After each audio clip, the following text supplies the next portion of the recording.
modernizing our free trade agreement and increase cooperation. Canada's Prime Minister Stephen Harper has proclaimed his unambiguous support for Israel's ongoing attack on the people of Gaza.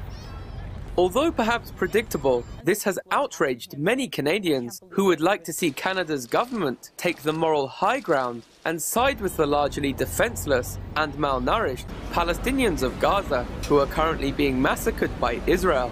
Analysts accuse the Harper government of prescribing to Israeli exceptionalism.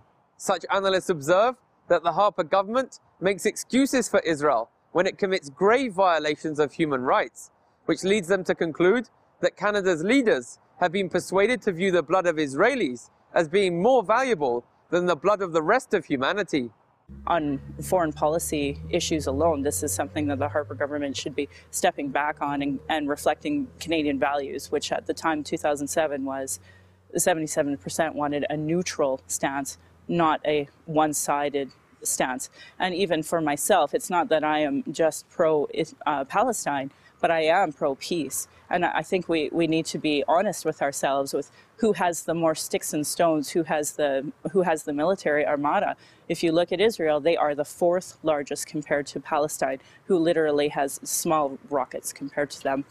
Many Canadians are upset with the undue power and influence supporters of Israel have over Canada's government. I would like to ask Harper, if your kids were right now in Gaza, what would your response be? Whether they were on Hamas side, Palestinian side, or on Israeli side, and let's say they die. Let's say there are Canadian tourists inside Gaza, your son and daughter, Harper.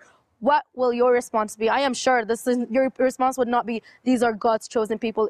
We have a huge amount of Israel lobbyists here in Canada right now. If you have a look at some of the relations that we've had, even right now we have RCMP and Canadian police serving in Israel.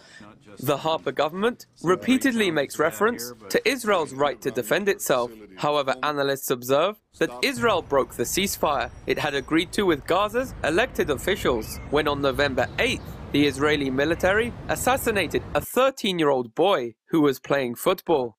This leads analysts to argue that the terms of reference should be the Palestinian right to defense against Israeli aggression and not vice versa.